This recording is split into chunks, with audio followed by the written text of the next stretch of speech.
আহা নৃশংসতা! এই জন্য এক ভয়ঙ্কর যুগে আমরা চলে এসেছি, মধ্যযুগে বলবো না, ভয়ঙ্কর যুগে আমরা পা রাখছি। আওয়ামী লীগ স্বৈরশাসককে তো বিদায় করেছি, এর থেকে বড় রাঘব বোয়ালকে, বড় ঘৃণিত একটা প্রজাতিকে আমরা ক্ষমতায় এনে বসেছি। আহা, এই ভিডিওটি গতকালকে থেকেই ভাইরাল। কি মন্ত্রী সাহেব, এটাই নাকি আপনার সমঝোতা? আপনি বললেন না চাঁদাবাজকে চাঁদাবাজি বলা যাবে না, সমঝোতা বলতে হবে, এটা চাঁদাবাজি না? আই হাই! বরিশালে ব্যবসায়ীর অন্ডকোষ চেপে ধরে ব্যবসায়ীর কাছ থেকে চেকে সই নিয়ে তাকে কিল ঘুষি চর থাপ্পড় মেরে এমন ভয়ঙ্কর কায়দায় তার উপর নির্যাতন করে তার কাছ থেকে চেকে সই নিয়েছেন যুবদলের লিটু। এই কুত্তার বাচ্চা কুলাঙ্গার গুলা, এদের পরিবারকে একটু দেখার ইচ্ছা লাগে, ওদের পরিবারের মুখে থুতু মারে, এই কুলাঙ্গারদের মুখে থুতু না মারে। বেটা, ল্যাংটা থাকা চল, ল্যাংটা থাক, না খাই এমন, তবু এভাবে নৃশংস কায়দায় মানুষের কাছ থেকে জোর জুলুম করে চলার দরকার নেই। কি মন্ত্রী সাহেবেরা, আমাদের সড়ক মন্ত্রী বলতেছেন এটাকে চাঁদাবাজ বলা যাবে না, সমঝোতা বলতে হবে। আপনি যখন সমঝোতা করবেন, যখন মানুষ চাঁদা দিতে না রাজি হবে, তখন তো মানুষের অন্ডকোষ চেপে ধরে তাকে মেরে ফেলার মতো অবস্থা। এই যে আমার পাশে সেই খাটাসকে দেখতে পাচ্ছেন, এই বৃদ্ধা মুরব্বীকে, তিনি একজন ব্যবসায়ী বরিশালে, এই কুলাঙ্গার যুবদল নেতা তার বিশেষজ্ঞ চাপ দিয়ে তাকে কিল ঘুষি নির্যাতন করে থাপ্পড় দিয়ে তার কাছ থেকে চেক সই করে নিয়ে আবার জোরপূর্বক তার কাছ থেকে ছবি তুলে নেয়। ছবি তোলার সময় কি বলে জানেন এই কুলাঙ্গা? হাসেন, হাসেন, ছবি তুলতেছে, হাসেন। উত্তার বাচ্চারা, দেশটাকে রসাতলে নিয়ে গেছস, যা রসগুলাই জানে। ভিক্ষুকের থেকে তোরা ভিক্ষুক, ডাকাতের থেকে তোরা বড় ডাকাত।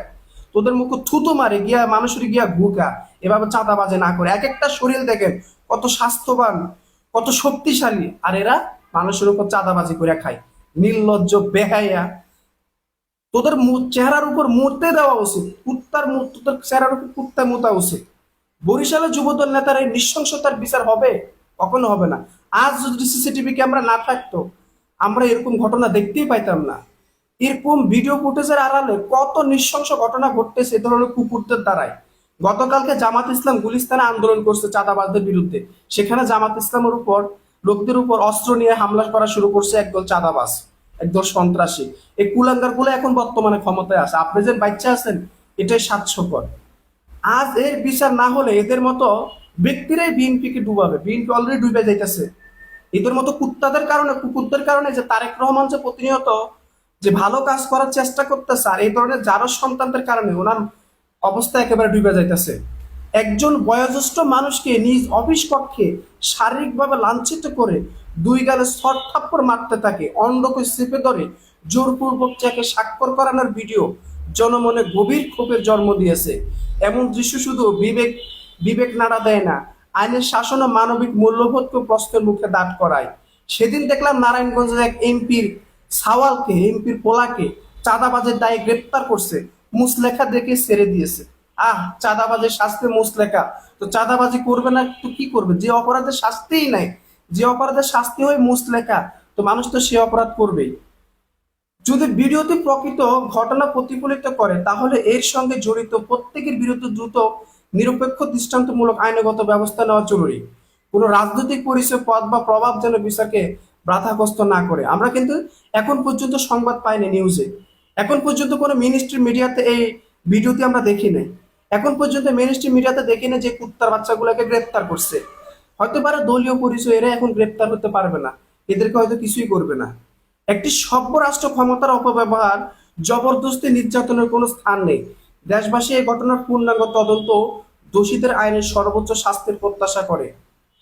কি বলবো ভাই, এই ভিডিওটি দেখার পরে মাথায় রক্ত উঠে গেছে। হায় রে আল্লাহ! আওয়ামী লীগ সরকারও চাঁদাবাজি করছে, আরো বেশি চাঁদাবাজি করছে, কিন্তু এদের মতো শেষরামি, এদের মতো নির্লজ্জ ভাবে চাঁদাবাজি করে না। মানে এরা যেন চাঁদাবাজিটাকে একটা শিল্প হিসাবে উপস্থাপন করতেছে। আর মেন স্ট্রিম মিডিয়াগুলো এদের বিরুদ্ধে নিউজ করে না। গতকালকে জামায়াতের নেতাদের উপর হামলা করছে, কর্মীদের উপর হামলা করছে, হাসপাতালে ভর্তি করাইছে চাঁদাবাজের বিরুদ্ধে মিছিল করাতে। কই, এই দেশের কোনো নির্লজ্জ মিডিয়া এটা নিয়ে নিউজ করে না। এই দেশের মিডিয়াগুলো সবচেয়ে বড় হিজড়া। এরা কি করে, যে সরকার ক্ষমতা থেকে ওই সরকারের চুল ছিঁড়তে পারে না, ক্ষমতা থেকে চলে গেলে তারপরে একটু চেতনার দণ্ড দাঁড়ায় যায়। কি বলবো ভাই, এই ঘটনা দেখার পরে আমি হতভম্ব। আর আমাদের মন্ত্রী বলে এটাকে চাঁদাবাজ বলা যাবে না, সমঝোতা। সমঝোতা কিভাবে করে সেটা তো আপনারা দেখেছে। অন্ডকোষ চাপিয়ে লোকটার থেকে জোর জোর জবরদস্তি করে চেকে সই নিয়ে যেভাবে ছবি তুলছে যে আপনি হাসি দেন, মানে পরবর্তীতে যাতে বিপদে না পড়ে দেখাবো, যে দেখাবো দেখেন আমরা সমঝোতার ভিত্তিতে চাঁদা নিয়ে চেকের সই নিয়েছি, এই যে উনি হেসে খেলে আমাদেরকে চেক দিয়েছেন। অথচ তার আগের পর্বটা পুরোপুরি ব্লাইন্ড হয়ে যেত যদি সিসিটিভি ক্যামেরা না থাকতো, তখন সেখানে মন্ত্রী কথাই সত্যি হতো। তবে দেখেন হেসে খেলে চাঁদা দিয়েছে, হেসে খেলে চেকের সই সই করেছে, এই যে ছবি প্রমাণ। অথচ এর আগে যে লোকটার উপর যে নির্যাতনটা করা হয়েছে শারীরিক ভাবে, সেটা কেউ জানতো না যদি এই সিসিটিভি ক্যামেরা না থাকতো। এইভাবে প্রতি মুহূর্তে হাজার ঘটনা ঘটতেছে, যেটা ভিডিও ফুটেজ না থাকার কারণে, প্রমাণ না থাকার কারণে কিছুই হচ্ছে না।